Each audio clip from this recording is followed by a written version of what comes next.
అల్లూరి జిల్లాలో పవన్ కళ్యాణ్ పర్యటిస్తున్నారు. పర్యటనలో భాగంగా ఆదివాసీలతో మాటా మంత్రి కార్యక్రమంలో పవన్ కళ్యాణ్ పాల్గొననున్నారు. మధ్యాహ్నం గ్రామస్తులతో భోజనం చేస్తారు. అనంతరం గిరిజనుల మధ్య జనసేన పార్టీ ఆవిర్భావ దినోత్సవ వేడుకలు జరుపుతారు.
అల్లూరి జిల్లాలో పవన్ కళ్యాణ్ పర్యటిస్తున్నారు. పర్యటనలో భాగంగా ఆదివాసీలతో మాటా మంత్రి కార్యక్రమంలో పవన్ కళ్యాణ్ పాల్గొననున్నారు. మధ్యాహ్నం గ్రామస్తులతో భోజనం చేస్తారు. అనంతరం గిరిజనుల మధ్య జనసేన పార్టీ ఆవిర్భావ దినోత్సవ వేడుకలు జరుపుతారు. ఇక ఇదే అంశానికి సంబంధించి పూర్తి డీటెయిల్స్ మా ప్రతినిధి కిరణ్ అందిస్తారు. కిరణ్, అల్లూరి జిల్లాలో పవన్ కళ్యాణ్ పర్యటనకు సంబంధించిన అప్డేట్స్ ఏంటి?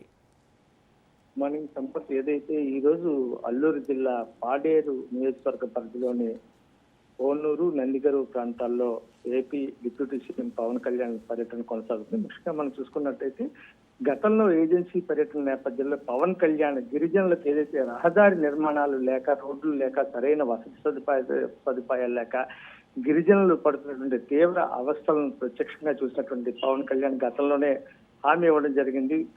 తమ పార్టీ అధికారంలోకి వచ్చినంత, ముఖ్యంగా కూటమి అధికారంలోకి వచ్చినంత ఖచ్చితంగా గిరిజనులకు రోడ్ల సదుపాయాలు కల్పించి అన్ని మౌలిక సదుపాయాలు కల్పిస్తామని హామీ ఇచ్చిన నేపథ్యంలో ఈ కారణంగానే ప్రధానమంత్రి జన్ మన్ పథకంలో భాగంగా అడవి తల్లి బాట పేరుతోటి రోడ్ల నిర్మాణానికి కోట్లాది రూపాయలు ఏజెన్సీ ప్రాంతానికి వెచ్చించడం జరిగింది. ఈ కారణంగానే ఈ రోజు మనం చూసుకున్నట్లయితే ఏదైతే పాడేరు ప్రాంతంలో ఉన్నటువంటి నందిగరు గ్రామానికి సుమారు 2.4 కిలోమీటర్లు 1.75 కోట్ల వ్యయంతో అక్కడ నిర్మించినటువంటి రోడ్డుని ఈ రోజు పవన్ కళ్యాణ్ ప్రారంభోత్సవం చేయడం జరిగింది. ముఖ్యంగా మనం చూసుకున్నట్లయితే కొద్దిసేపటి క్రితం ఏజెన్సీ ప్రాంతాల పర్యటనకు వచ్చినటువంటి పవన్ కళ్యాణ్ అక్కడ పార్టీ ఆవిష్కరణ సంబంధించి ముఖ్యంగా 13వ వార్షికోత్సవం ఏదైతే జనసేన ఆవిర్భావ దినోత్సవాన్ని కూడా ఈరోజు ఏజెన్సీలో జరుపుకోవడం జరిగింది. పార్టీ జెండాను ఆవిష్కరించడంతో పాటు అక్కడ ఉన్నటువంటి గిరిజన బాలబాలికలు ఎవరైతే ఉన్నారో వాళ్ళతోటి ఫోటో సెషన్, అదేవిధంగా ఏజెన్సీ ప్రాంతాల్లో అధికారులు నిర్మిస్తున్నటువంటి రోడ్లు ఏవైతే ఉన్నాయో వాటిని పూర్తిగా ఫోటో సెషన్ కూడా సందర్శించడం. మరోవైపు మనం చూసుకున్నట్లయితే అక్కడ ఉన్నటువంటి విద్యార్థినులు ఎవరైతే ఉన్నారో చిన్నపిల్లలు వాళ్ళందరికీ కూడా స్కూల్ బ్యాగ్స్ కూడా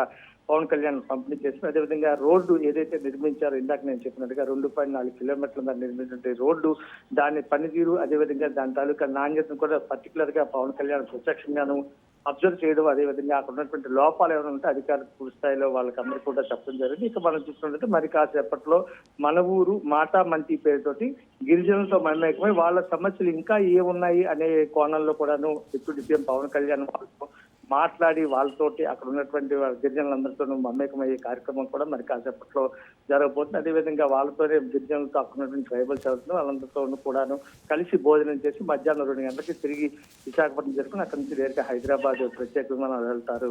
సంపత్ మొత్తం మీద ఈ రోజు చూసుకున్నట్టయితే పర్టికులర్ గా జనసేన ఆవిర్భావ దినోత్సవం ఏదైతే 13 సంవత్సరాలు కంప్లీట్ అయిన నేపథ్యంలో అక్కడే జెండా ఆవిష్కరణ కార్యక్రమంతో పాటు మరోవైపు గిరిజనులకు ఏదైతే గతంలో పవన్ కళ్యాణ్ ఇచ్చినటువంటి హామీ ఏదైతే ఆ హామీని పూర్తిగా నెరవేర్చే దిశగా దశల వారీగా ఏజెన్సీలో ఉన్నటువంటి అన్ని ప్రాంతాలకు కూడాను అక్కడ రోడ్ల నిర్మాణ కార్యక్రమంలో భాగంగా ఈ రోజు మొదటి అడుగు పడిందనే చెప్పాలి. దాదాపు 2.4 కిలోమీటర్ల మేర 1.75 కోట్ల వ్యయంతో ప్రభుత్వం నిర్మించినటువంటి రోడ్డును కూడా ప్రారంభోత్సవం కూడా చేయడం జరిగింది. సంపర్క.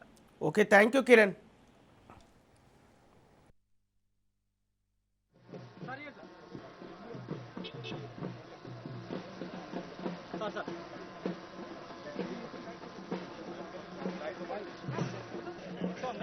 బ్యాక్ రండి, బ్యాక్.